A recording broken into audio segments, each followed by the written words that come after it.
नमस्कार सर्वांना। हे क्रिस्टल ट्री आहे, 7 चक्रा क्रिस्टल ट्री।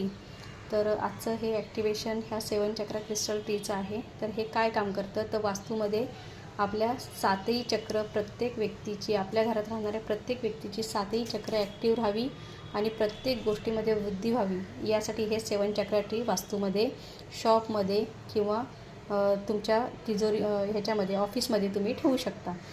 तर ह्याची माहिती देताना आपण बघू शकतो हे जे क्रिस्टल आहे ते प्रत्येक चक्राशी निगडित आहेत। हे आहे मूलाधार चक्र, चक्राशी निगडित। त्यानंतर हे आहे स्वाधिष्ठान चक्र। त्यानंतर येलो कलरचं आपल्याला दिसेल हे आहे मणिपूर चक्र।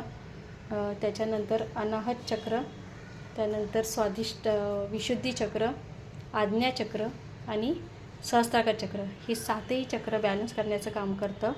त्याच्यानंतर हे कुठल्या गोष्टीसाठी उपयोगी पडतं, हे मूलाधार चक्र आहे। आपले मनी मॅग्नेटचे जे 3 चक्र आहेत, मनीला, पैशांना अट्रॅक्ट करण्याचे जे 3 चक्र आहेत, मूलाधार चक्र, स्वाधिष्ठान चक्र आणि हे येलो कलरचं जे आहे ते मणिपूर चक्र। ठीक आहे। तर हे तीन जे क्रिस्टल आहे ते त्या चक्राला ॲक्टिवेट करतात आणि तुमच्या लाईफमध्ये जेव्हा तुम्ही स्टक झालेले असता तेव्हा ही 3ही चक्र जे ॲक्टिव्ह असतील तर तुम्ही त्यातून बाहेर पडायला मोकळे होता। त्याच्यानंतर हे ग्रीन ॲव्हेंच्युरिन आहे, जे आपण अनाहत चक्राला ॲक्टिवेट करतो, जेणेकरून जॉब असेल, बिझनेस असेल, फायनान्शियल प्रॉब्लेम्स असतील तर याच्यामुळे सॉल्व्ह होतात। त्याच्यानंतर हे आहे लॅपिस लाजुली। हे विशुद्धी चक्राला, म्हणजे आपण कम्युनिकेशन करतो समोरच्या व्यक्तींशी, ते आपले स्मूथ असावं त्यासाठी हे विशुद्धी चक्र केलं जातं।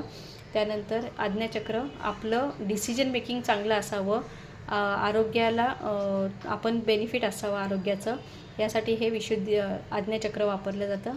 त्यानंतर आहे सहस्त्राकार चक्र, आपली डिसिजन मेकिंग चांगली व्हावी आणि माइंड, बॉडी अँड सोल हे अलाइन राहावे यासाठी हे चक्र वापरलं जातं। तर हे 7ही चक्र आपण या ट्रीमुळे आपण ॲक्टिवेट करू शकतो। हे तुम्ही कुठेही तुमच्या शॉपमध्ये, वास्तूमध्ये किंवा ऑफिसच्या ठिकाणी ठेवू शकता। धन्यवाद।